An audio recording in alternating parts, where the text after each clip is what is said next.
All right, now we had the Fed's minutes, their discussions about interest rates during their last meetings. And they've concluded basically that unless inflation comes down, they're not going to be cutting interest rates. Now, I've been saying this since early last year, that the Fed would not be able to cut rates. And I'm here to tell you the next move with the Fed is going to be hiking interest rates.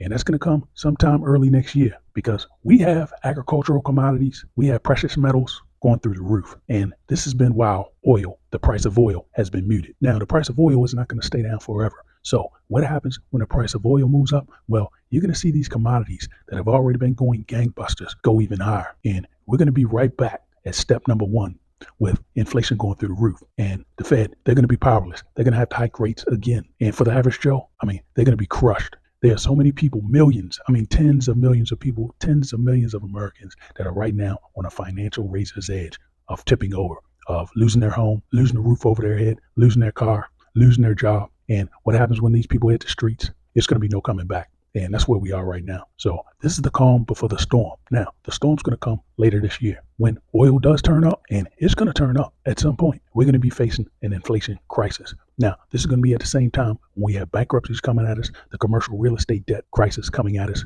credit card debt crisis coming at us, and the layoff tsunami coming at us. So we're going to be in big trouble here. Now, there are going to be opportunities. I'm going to say late 2026, early 2027. If you were one of those individuals that was smart with their money, that was prudent with your finances and spending, you're going to be able to pick up properties and investments for pennies on the dollar. But the only thing is, this country is going to be a shell of what it is now. And I'm afraid there's not going to be any coming back. And if you just look at some of the economic metrics that are coming out now, while we have the media and the government saying everything is great, you've got to be scratching your head on where things are going to go once these guys at the top realize that this economy is really falling. And we have trucking freight volume decreasing for the 8th straight quarter year over year. And this is also the 5th straight quarterly drop year over year. Now, overall, trucking shipments decreased almost 22% year over year last quarter. And it's even worse. Freight shipments were down almost 8% from last quarter. So not only have we been dropping for 8 straight quarters for 2 years, we're starting to drop steeper now. Now, railroad car volume this year has pretty much been flat. So we're seeing trucking down, railroad volume flat, and many of these other manufacturing index metrics look pretty bleak. So as I said, this country is going to be in big trouble later in the year.